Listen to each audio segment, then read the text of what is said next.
Hey everybody, Papa Wiggs here with Wiggs again. We're gonna do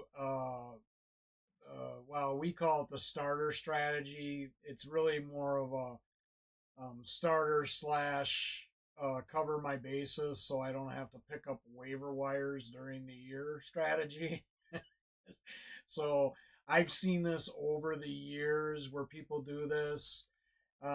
This strategy, you know, I don't know. I'm not a huge fan of it, but we wanted to cover it just to kind of show where we are again. This is for PPR with a 1 QB, 2 RB, 2 wide receiver, 1 tight end, 1 flex, 1 kicker, 1 defense, and 7 bench player strategy. So,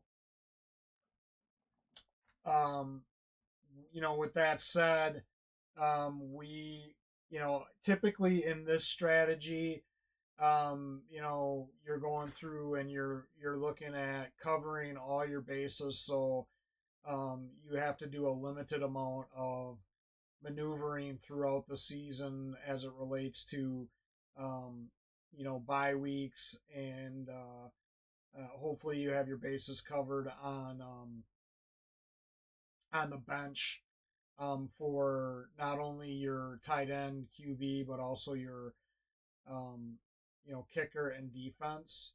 So this one's a little bit more challenging, I feel, because obviously, if you go with that strategy, you're gonna have to have uh, 1 QB, 1 tight end, 1 kicker, and 1 defense on your bench. So that's gonna eat up 4 spots on your bench.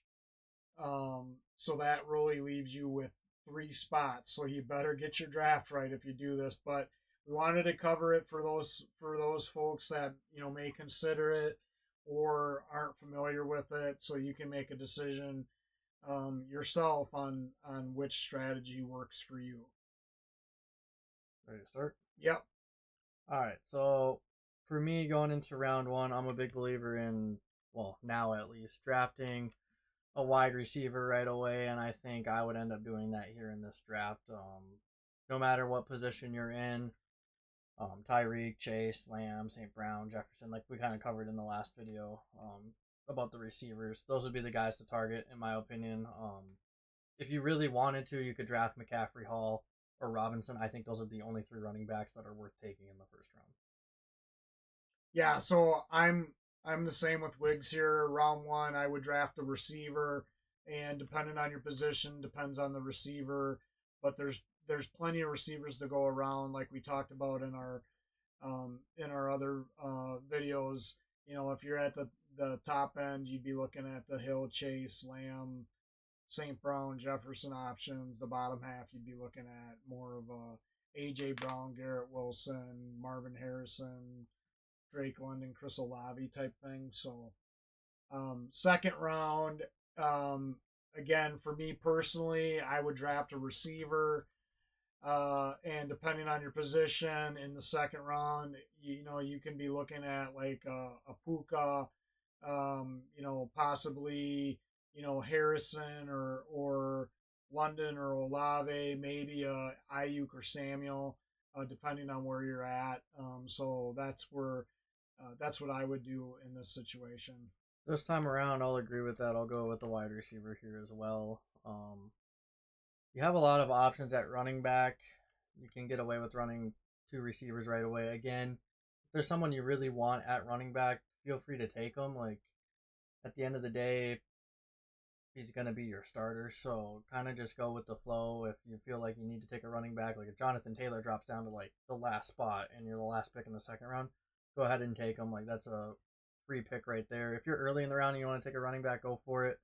This round two is, from what we can tell, is pretty running back heavy. So if you're stressed about that, go ahead and take a running back. But going into the third round here, I would end up taking a running back. I feel like I could get someone like Alvin Kamara or Rashad White, Derrick Henry, Isaiah Pacheco. I feel like there's a lot of solid options here where I can literally just draft like still an RB1 here in the third round while having a wide receiver 1 and 2. Yeah, so for me in the third round, I would draft another wide receiver, and this just goes back to wide receiver draft strategy, I put more value on wide receivers. So I would draft my third wide receiver. I think in the third round, you could get a Mike Evans, a DJ Moore, Michael Pittman, even a Jalen Waddle type player. So that's where I would go. And then round four, I would be looking at my RB1 to draft. I'd be comfortable with, I think that you could look at getting someone like Rashad White or Joe Mixon or James Cook, Walker from Seattle. I think there's a lot of options here in round four, so I would go with a running back in round four. And then for me, I'd end up going with a wide receiver here in round four. I think there's a lot of good options still on the board. You have DK Metcalf, you have George Pickens, Amari Cooper. You still have Neighbors if you want a rookie on your team. You got Higgins, Allen. There's a lot of options out there. Depending on your position, if you felt like drafting your RB2, you can go ahead and do that. I just recommend getting your wide receiver 3 because that'll likely be your flex player, and ideally in today's football you want to have that flex spot as a wide receiver, so I would go that route. And then in the next round, depending on who's on the board, you might be able to get away with grabbing a tight end. I think maybe in a lot of leagues that Mark Andrews will be a little bit overlooked, and I think that you could get someone like Mark Andrews, Kyle Pitts, George Kittle early in this round. If you wanted to get a running back, you could, but I think you could wait another round for your second string running back. Yeah, and I absolutely agree. With Wiggs on this, I would be looking at a tight end in round five as well, because I do believe that you could get. I don't know that Andrews would fall down. He may not. But I could see like Dalton Kincaid falling down. I do see Kyle Pitts being available, Kittle, and if you wanted to take a risk, you could also look at Ingram or Bowers. One thing to keep in mind in this strategy too that I want to point out is it's really important when you're drafting that you're paying attention to the bye weeks of the people that you're drafting on this strategy, because if you're not paying attention to the bye weeks of the receivers and running backs and tight ends that you're drafting, you're going to find yourself going to the waiver wire anyways, because you're going to end up, with weeks where you may have multiple players out and stuff. So that's the other piece of this strategy that makes it a little bit more challenging, is you do have to pay really close attention to, when the players' bye weeks are. And then round six, for me, round six, I think round six is probably where I would consider drafting a quarterback. I know some people might think that's high, but in this strategy, I've actually seen quarterbacks go higher. I think, typically you're trying to get, you're drafting your starters right away, right? You're not even thinking about your bench and stuff. So, and in round six, you could get a Joe Burrow, you could get a Dak Prescott, Anthony Richardson. You could get a Purdy or a Love or a Murray. So I think round six in this type of strategy is definitely a good spot to draft a quarterback. And I'm going to be picking a quarterback here as well. To your point, you have a lot of options here at quarterback. It's just kind of your choice on who you want to pick. It's kind of just up in the air for whatever you want to do. Now, for me going into round 7, unfortunately, with this draft strategy, I have to pick a kicker or a defense, right? So, like, No, you can pick a running back. You don't have another running back. no, but I have my starters already. No, you don't. Oh, You wait, don't no, have I a don't. second running back. Dang, I didn't notice that. Okay, I could take a running back, which I think I'll probably do here, because in this round, I could probably get someone like Stevenson or Harris or Pollard. So I think here my RB2 would end up being one of those guys. Again, you guys feel like drafting a running back earlier in those earlier rounds, this would be a wide receiver round for you, and there's still a lot of good options out here in this round. So again, there's a lot of flexibility with it still, but it's still kind of annoying just due to the fact that you're drafting this way. Plus, it all depends on what strategy you like for your flex. Yeah. Do you want a running back? Do you want a wide receiver at your flex? So, you know, like I mentioned before. So for me, round 7 here, this would be a running back as well, because I think you can get, you know, you can get a decent running back here. You could get a Zamir White. You could get a Najee Harris, as your second running back. You could get a Javonte Williams, a Zach Moss. There's a lot of guys there that you could get at your second running back position. So and then round 8 for me personally in this strategy, I'd pick a defense. I've already got my 3 flex, my 2 running backs, my tight end. So here I'm gonna focus on, you know, looking at getting the top defense on my board, right? And the one thing I'll say about this strategy is listen, I get it. It drives people nuts when somebody drafts a defense really early or a kicker. But that is part of fantasy football and people's strategies. So, whether you agree or disagree with it, you still got to respect it. Me personally, I would draft it. This is where I draft my defense, my starting defense. And I'll agree with you there. I'll take, the second best defense at this point because I'll still get the best kicker most likely in that next round. Secure myself the best defense and then or the second best defense and then I'll come down here and take my kicker. This is the one thing I hate most about the strategy is drafting a defense and a kicker early. Personally, if you were stressing about having 2 defenses and 2 kickers, I'd recommend just using your last 4 rounds on it personally and drafting your backup players first because you're missing out on a lot of value here, and this is why I personally don't like the strategy. Because you're not going to be making many trades in the season, and you're not going to have the depth like other people are going to have. I agree with you. And this is what I'll say about this. With this strategy, you don't necessarily have to draft a kicker in round 9. Um, Typically, what I've seen in the past is I'll see players draft a defense first, and then they'll draft a kicker a little bit later, and then they'll start on their bench guys because they want to nail down that top defense right off the bat. So I'm going to go a little bit different strategy here. A little bit different route here. Yes, I'm still going to be drafting 2 kickers, but in round 9, I'm gonna start off by drafting, you know, um, another bench player. So for me in round 9, I'd be looking at drafting a running back personally. Because I think that here you can get you can get a decent running back at this strategy with this strategy. You could get someone like a Jalen Warren, possibly a Brian Robinson, a Spears from Tennessee. And if you draft your running backs right, and you don't like having a running back heavy bench, let's say you don't want to draft 4 running backs because you like a heavier wide receiver or whatever. If all 3 of your running backs have different bye weeks, then you've got your running backs covered. You don't have to draft another running back if you're paying attention to the bye weeks. Round 10 for me personally, this is where I draft another receiver, and here I would go in and I would draft someone like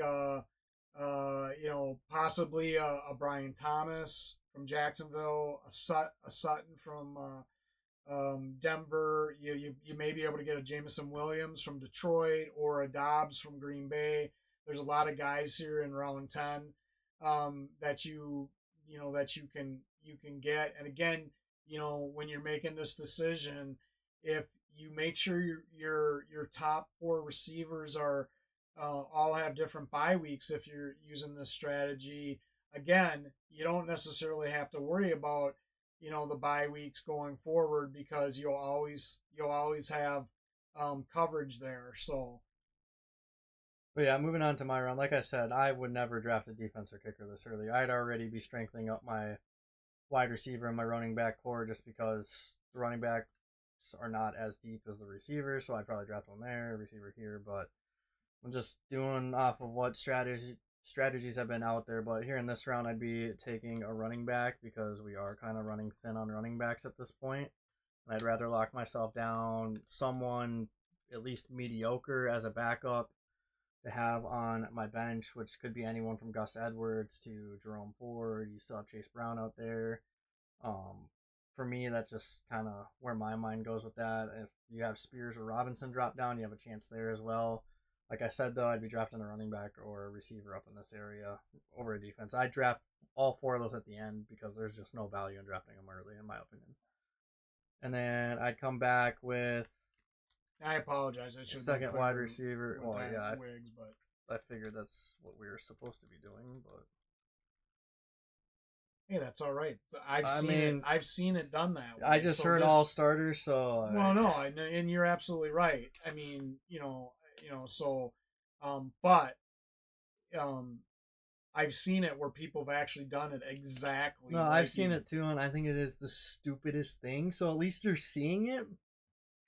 But just know if you want two defenses and two kickers, your best value at that, even if it's not the top defense, is just picking them last. Because realistically, who you think is the top defense isn't always going to be the top defense, and you wasted a pick. So round 11, you'd be looking at a receiver, Yep. right? And so all right. So for me at this point, for round 11, I'd probably be looking at uh, drafting a backup quarterback at this point. Um, so you could get somebody, possibly a Jaden Daniels dropping down, a Trevor Lawrence, a Kirk Cousins, Aaron Rodgers, Matthew Stafford, that type of player. So I'd draft my quarterback there. Round 12, I'd probably be looking at drafting a backup tight end, because there I think you might still be able to get you could possibly get a Fryermuth or a Musgrave that drops down, possibly, and or you could look at a rookie in Sanat from Washington. There's Taysom Hill. So for me, I would draft a tight end then as part of this strategy. And now I've got both my tight ends, both my quarterbacks taken care of, and I don't have to worry about that. Yeah, and then for me going into this, I'd end up drafting a tight end as well, just because we'd be running thin on tight ends. And I think I could wait around and get a backup quarterback, which will be what I do next in this strategy. Again, this is not the most ideal strategy, but for educational purposes, we're just going to put it out there. But you'll still have Deshaun Watson and really a bunch of other quarterbacks at this point: Aaron Rodgers, Stafford, Mayfield, a lot of options. Right. And then so for me at this point, I know the last three rounds I'm gonna draft already from a backup position and starting position and stuff. So round 13, this is where I would really look at, okay, what do I want on my bench outside of those other three that I have to draft or that I would be wanting to draft in the last three rounds. So for me personally, I would probably look at drafting, you know, you could go running back if you wanted four running backs. Or you could go receiver and stuff. I probably would personally. I At this point, I'd probably go. I would go probably with um, the receiver route. Just me personally, because I'm I like my receivers.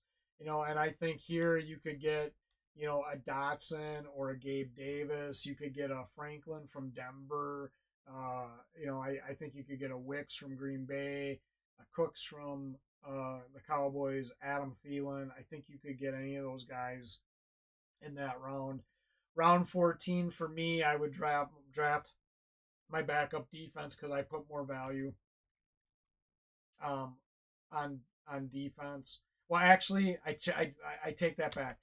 I would pick a kicker here first because I think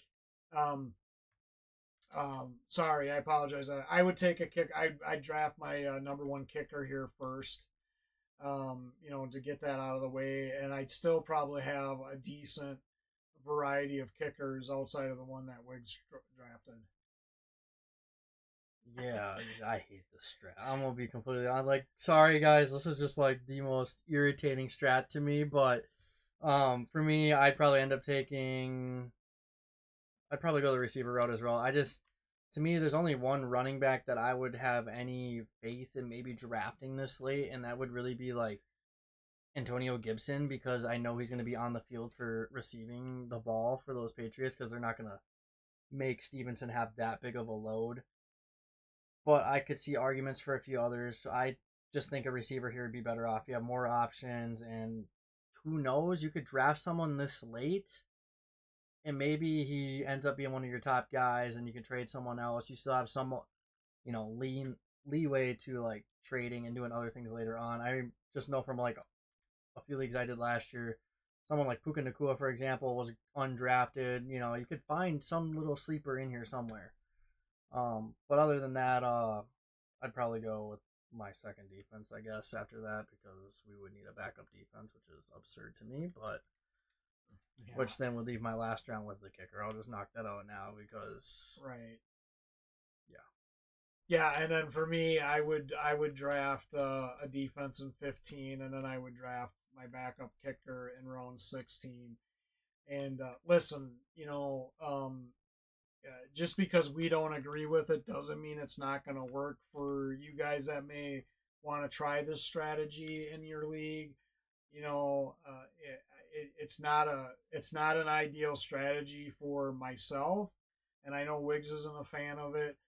But we wanted to cover the basis and on it, and the biggest thing about this strategy though that I will say is that you definitely got to keep an eye on the bye weeks, if this is the strategy you want to go with, because obviously you want to make sure, if you're not a huge guy that maybe you don't like paying attention to the waiver wires, maybe you're figuring you're comfortable with the guys you drafted. I know there's a lot of guys that do this strategy because they don't want to have a lot of options, because they don't want to have to put a lot of thought in their starting lineup, except for when they need to fill in their bye week. So that's why they do it. So the important thing to remember on this one is you definitely want to knock out your key positions early in the draft, based on whichever format. I mean, with whichever PPR format that you use in regards to starting positions, and whichever strategy you want to apply in regards to do you prefer more receivers, more running backs. It's really important to know that as well. Same with your quarterbacks and tight ends and defenses and kickers. You got to pay attention to the bye weeks if you don't want to be paying attention to the waiver wire and stuff, and you just want to be able to plug those guys in, that you have on your bench when those other guys are on bye. So just keep that in mind if you try this strategy, because even though it may not be the ideal strategy for us, it may be something that appeals to you based on how you want to run your team and stuff. And but there is a lot more thought. Not that there's not thought in the other strategies, but from a bye week perspective, there's you a got to lot more focus on thought. it more. There's a lot more thought into this strategy if you don't want to be poking around on waiver wires and stuff like that. I will say, the biggest gap in this strategy from my perspective, and Wiggs, I'll let you talk on it too, is this strategy is great if your team stays healthy all year.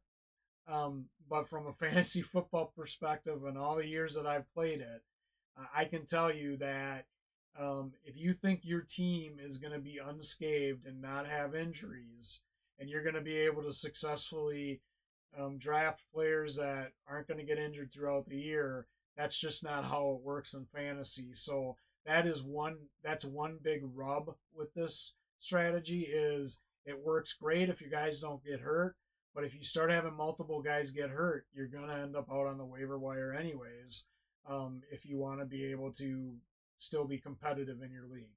Wiggs, what do you think? My biggest issue with this strategy is the fact that you're drafting players like defenses and kickers early. The reason I say that is because you're losing a lot of value in rounds 8 and 9. You could be drafting bench players. That could be really nice fill-ins on your bye weeks. Like, yes, I know it gets annoying having to pick between players, but at the end of the day, if someone gets hurt on your team and you drafted like someone in that 8 or 9 like round range that could benefit your team from an injury, then at least you already got that guy. Like, I'd highly recommend if you're gonna do something like this, drafting your 2 kickers and 2 defenses late. Um, in my honest opinion, I would definitely go a different route with our running back or wide receiver strategy because you're getting yourself more depth. Again, I know it's a little irritating updating things and like making sure you have the right people starting, but at the end of the day, that allows you for more room of like doing some trades, or maybe your bench players are better than your actual starters and you're not putting yourself in a rut from day one. And on top of that, if someone that you drafted is not performing well, you can easily drop them and pick up a defense or kicker that played good in the prior week off waivers. So like, Yeah, no, and I agree with Wiggs. Everything you said, I agree with. You know, I totally agree with you. This isn't the strategy for me or you. But one of the things we want to be able to provide you guys is options, right? We want to show you the different options, especially for maybe you newer guys that haven't played fantasy football. We want to provide you all the different options that are available to you so that you can make the best informed decision for yourself as it relates to how you want to do it and what works best for you, because not everybody likes all the same strategies. So, and I'll be honest, I don't think that I've seen a lot of other platforms that do cover this yeah, because they in don't a lot want of to. detail. Yeah, They don't like talking about this stuff, but this was something that we thought would be of yeah, value to everybody. So just because we don't agree with it doesn't mean it might not work for you. So that's the whole purpose of this, is to provide you guys information from our experience, and so you guys going out there and drafting can make an informed decision, right, Wiggs? I mean, that's yeah. really what it's And all about. like I said, at the end of the day, if you're gonna do this strategy, I just recommend picking your defense and kickers last in those last 4 picks. Get your value early. Have like a better bench player as your running back or receiver, because round 8 would be much better at drafting a running back or a receiver than round 10 or 11. And then you just bump everything up. So then like your round 11 would be quarterback for me at least. So then 12 would be wide receiver. You're just getting more value and your bench is going to be stronger rather than kind of, in my opinion, wasting 2 rounds on a defense and kicker early. Yeah, and one thing we didn't talk about in much detail in the other videos that we released on the draft strategy is always keep in mind, whichever strategy that you use, what's your point format in your league for PPR. That makes a big difference. If there's more value on your quarterback in regards to the points, Like our league. then you might want to look at a quarterback earlier. Some leagues have it where they set up additional points for wide receivers or running backs if they have a reception for over 50 yards, or they have a run for over 50 yards. So point strategy comes into play. The point structure of your league comes into play with these strategies as well. So keep that in mind as well, because that's also going to help you determine what's going to work best for you. Yeah, and again, there's a lot of different formats.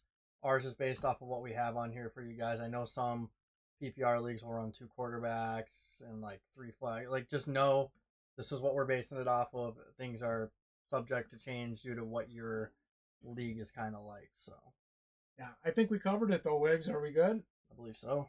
All right. Well, until next time, see you guys later.